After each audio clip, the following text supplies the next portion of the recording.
Pourquoi Dieu permet la souffrance? C'est une question que chaque cœur brisé a déjà posée. Peut-être toi aussi. Tu as crié dans la nuit. Seigneur, si tu m'aimes, pourquoi cette douleur? La maladie, la solitude, la perte, l'injustice. Toutes ces choses semblent dire que Dieu s'est éloigné. Mais est-ce vraiment le cas?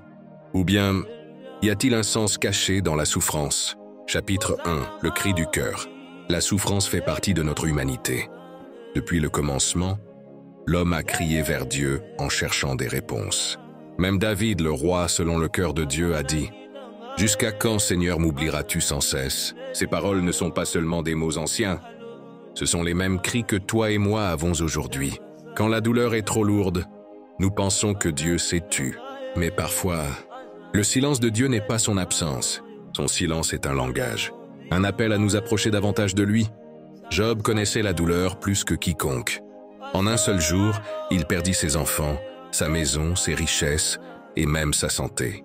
Sa femme lui dit « Maudit Dieu et meurs ». Mais Job répondit « L'Éternel a donné, l'Éternel a repris. Que le nom de l'Éternel soit béni ». Même dans les ténèbres, il a choisi de croire. Job ne comprenait pas la raison de ses souffrances.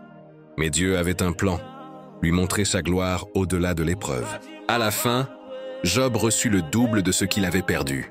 Sa douleur était réelle, mais elle n'était pas inutile. Alors pourquoi? Pourquoi un Dieu d'amour permet-il la souffrance? Parce que la souffrance purifie. Comme l'or qui passe par le feu pour être affiné, nos âmes passent par l'épreuve. Romains 5,3 dit « La souffrance produit la persévérance. » La persévérance, le caractère. Et le caractère, l'espérance. Ce que tu traverses aujourd'hui n'est pas un accident. C'est une école douloureuse, mais nécessaire. Dieu ne se réjouit pas de tes larmes, mais il s'en sert pour t'élever. Sans douleur, pas de maturité spirituelle. Sans croix, pas de résurrection. N'oublie jamais, Jésus lui-même a souffert. Trahi par ses amis, humilié, frappé, cloué sur une croix. Et pourtant, il était le Fils de Dieu. Hébreux 4,15 dit « Nous n'avons pas un grand prêtre incapable de compatir à nos faiblesses. Au contraire, il a été tenté comme nous en toutes choses, sans commettre de péché. » Cela veut dire que Jésus comprend. Quand tu pleures, il pleure avec toi. Quand tu es rejeté, il sait ce que tu ressens. Tes larmes ne sont pas ignorées. Elles sont partagées. La souffrance n'est pas la fin de ton histoire. Apocalypse 21,4 promet « Dieu essuiera toutes larmes de leurs yeux. La mort ne sera plus. Il n'y aura plus ni deuil, ni cri, ni douleur. Un jour, toutes tes blessures seront guéries. Mais même maintenant, Dieu agit déjà.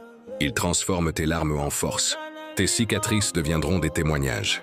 Tes faiblesses deviendront ton ministère.